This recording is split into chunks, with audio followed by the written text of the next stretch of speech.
Hello दोस्तों, success point coaching centre 9102 के YouTube channel पर आप लोगों को बहुत बहुत स्वागत है। दोस्तों, मैं मनीष कुमार यादव आज अपने कोचिंग क्लासेस में अपने छात्रों और छात्राओं से Indian polity, history, geography, country with capital के साथ इन सभी प्रश्नों का उत्तर जानने के लिए आज का यह वीडियो रिकॉर्ड कर रहा हूँ। तो देखिए दोस्तों, इस सब प्रश्नों का उत्तर ये लोग दे पाते हैं कि नहीं।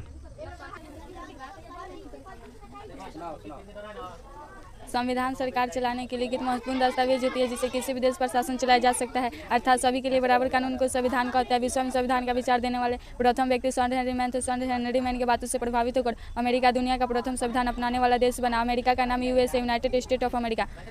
भारत का भी एक अलग अपना संविधान होना चाहिए। इसकी कल्पना ब्रिटेन के प्रधानमंत्री क्लीमेंट इटली ने दी थी। क्लीमेंट इटली का संबंध ब्रिटेन के लेबर पार्टी से था। भारतीय संविधान का पिता डॉक्टर भीमराव अम्बेडकर को कहा जाता है। भारत का संविधान कठोर लचीला दोनों है। संविधान दो प्रकार के होते हैं, लिखित अलिखित। भारत का संविधान लिखित दुनिया का सबसे बड़ा संविधान है। अलिखित संविधान चीन, सऊदी अरब का संविधान अलिखित है। भारत में शासन प्रणाली दो तरीके से किए जाते हैं, लोकतंत्र, गणतंत्र। लोकतंत्र जनता के लिए, जनता द्वारा तथा जनता पर किया गया शासन है। लोकतंत्र की यह परिभाषा अमेरिका के राष्ट्रपति अब्राहम लिंकन ने दी थी। लोकतंत्र दो प्रकार के होते हैं, प्रत्यक्ष, अप्रत्यक्ष।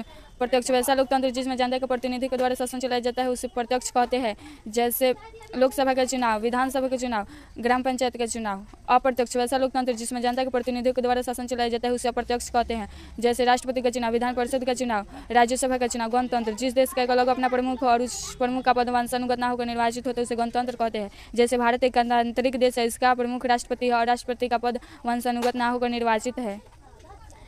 भारतीय इतिहासकारों की मांग।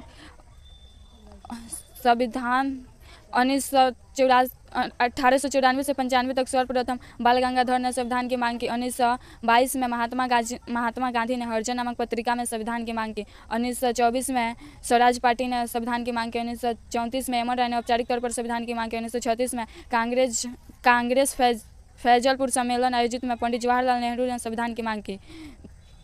8 अगस्त 1940 को ब्रिटिश संसद ने अगस्त प्रस्ताव भेजा। उस समय भारत का वायसराय लॉर्ड लिथुगो था। यह डोमिनियन स्टेट का भी बात करता था, इसलिए इसे नकार दिया गया। क्रिप्स मिशन 1942 में भारत आया जिसका अध्यक्ष स्टैफोर्ड क्रिप्स था।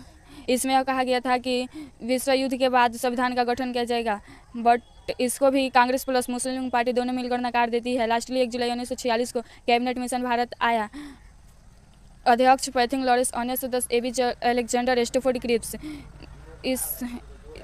इसको मुस्लिम लीग, कांग्रेस प्लस मुस्लिम लीग पार्टी दोनों स्वीकार करते हैं। इसी के तहत संविधान बनना शुरू हो जाता है। कैबिनेट मिशन के अनुसार कुल सदस्यों की संख्या 389 है। संविधान सभा की प्रथम बैठक 9 दिसंबर 1946 को हुआ था, दिल्ली के सेंट्रल हॉल 11 बजे दिन में। अध्यक्ष डॉक्टर सच्चिदानंद सिन्हा, जेबी कृपलानी के कहने पर फ्रांस के तर्ज पर, लेकिन ये अस्थायी अध्यक्ष रहे। विरोध मुस्लिम पार्टी करती है। मुस्लिम लीग पार्टी का स्थापना 1906 में हुआ था। संविधान सभा की दूसरी बैठक 11 दिसंबर 1946 को हुआ था, दिल्ली के सेंट्रल हॉल 11 बजे दिन में। इसमें अध्यक्ष डॉक्टर राजेंद्र प्रसाद अस्थायी अध्यक्ष रहे। सलाहकार बी एन राव उस समय के ISC अधिकारी थे, इंडियन सिविल सर्विस। उपाध्यक्ष HC मुखर्जी थे। संविधान सभा की तीसरी बैठक 13 दिसंबर 1946 को हुआ था। इसमें पंडित जवाहरलाल नेहरू ने उद्देशिका को पेश किया था, जिसमें 4 बातों का जिक्र था: अखंडता, लोकतंत्र, पिछड़ा, अति पिछड़ा और समाजवाद। संविधान सभा की 11वीं बैठक 26 नवंबर 1949 को हुआ था। इसमें संविधान बनकर अंकित हुआ था। संविधान सभा की अंतिम बैठक 24 जनवरी 1950 को हुआ था।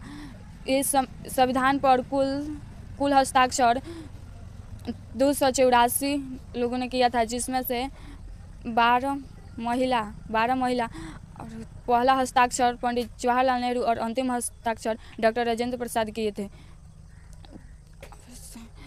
इसी दिन रविंद्रनाथ टैगोर के द्वारा लिखित गीत जन गण मन को राष्ट्रीय गान बनाया गया। 22 जुलाई 1947 को राष्ट्रीय ध्वज को अपनाया गया।